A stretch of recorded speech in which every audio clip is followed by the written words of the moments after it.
जय श्री कृष्ण। गीता जी के 7वें अध्याय का महत्व।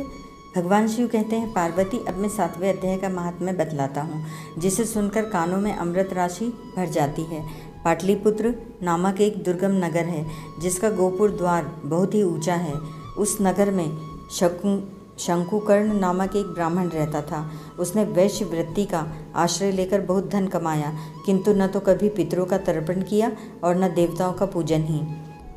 वह धनोपार्जन में तत्पर होकर राजाओं को भी भोज दिया करता था। एक समय की बात है, उस ब्राह्मण ने अपना चौथा विवाह करने के लिए पुत्रों और बंधुओं के साथ यात्रा की। मार्ग में आधी रात के समय जब वह सो रहा था, एक सर्प ने कहीं से आकर उसकी बाह में काट लिया। उसके काटते ही ऐसी अवस्था हो गई कि मणि, मंत्र और औषधि आदि से भी उसके शरीर की रक्षा असाध्य जान पड़ी। तत्पश्चात कुछ ही क्षणों में उसके प्राण पखेरु उड़ गए। फिर बहुत समय के बाद वह प्रेत सर्प योनि में उत्पन्न हुआ।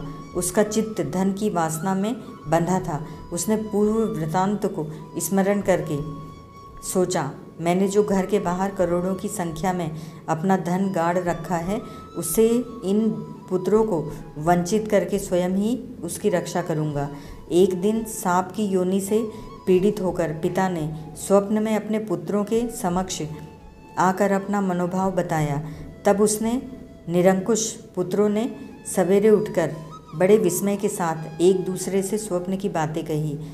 उनमें से मंझला पुत्र कुदाल हाथ में लिए घर से निकला और जहाँ उसके पिता सर्प योनि धारण करके रहते थे, उस स्थान पर गया। यद्यपि उसे धन के स्थान का ठीक ठीक पता नहीं था, तो भी उसने चिन्हों से उसका ठीक निश्चय कर लिया और लोभ बुद्धि से वहाँ पहुंचकर बाबी को खोदना आरंभ किया। तब उस बाबी से बड़ा भयानक सांप प्रकट हुआ और बोला, ओ मूढ़, तू कौन है? किस लिए आया है? क्यों बिल खोद रहा है? अथवा किसने तुझे भेजा है? ये सारी बातें मेरे सामने बता। पुत्र बोला, मैं आपका पुत्र हूँ, मेरा नाम शिव है।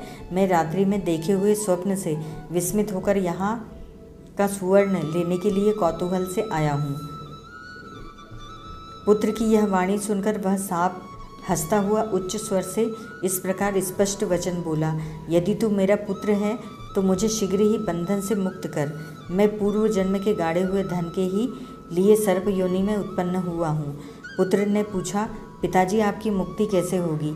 इसका उपाय मुझे बताइए, क्योंकि मैं इस रात में सब लोगों को छोड़कर आपके पास आया हूँ।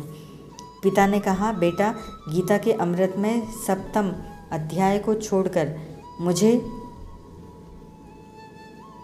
मुक्त करने में तीर्थ, दान, तप और यज्ञ भी सर्वथा समर्थ नहीं है।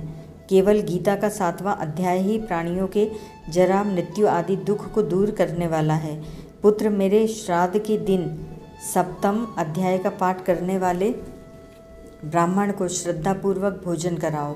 इससे निसंदेह मेरी मुक्ति हो जाएगी। बस अपनी शक्ति के अनुसार पूर्ण श्रद्धा के साथ वेद विधा में प्रवीण अन्य ब्राह्मणों को भी भोजन कराना।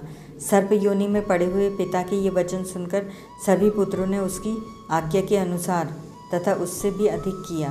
तब शंकुकर्ण ने अपने सर्प शरीर को त्याग कर दिव्य देह धारण किया और सारा धन पुत्रों के अधीन कर दिया। पिता ने करोड़ों की संख्या में जो धन बांटकर दिया था, उससे वे सदाचारी पुत्र बहुत प्रसन्न हुए। उनकी बुद्धि धर्म में लगी हुई थी, इसीलिए उन्होंने बावली, कुआं, पोखरा, यज्ञ तथा देव मंदिर के लिए उस धन का उपयोग किया और अन्नशाला भी बनवाई।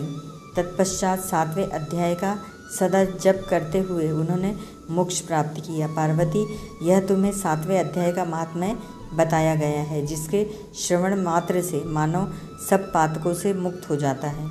ओम तत्सत।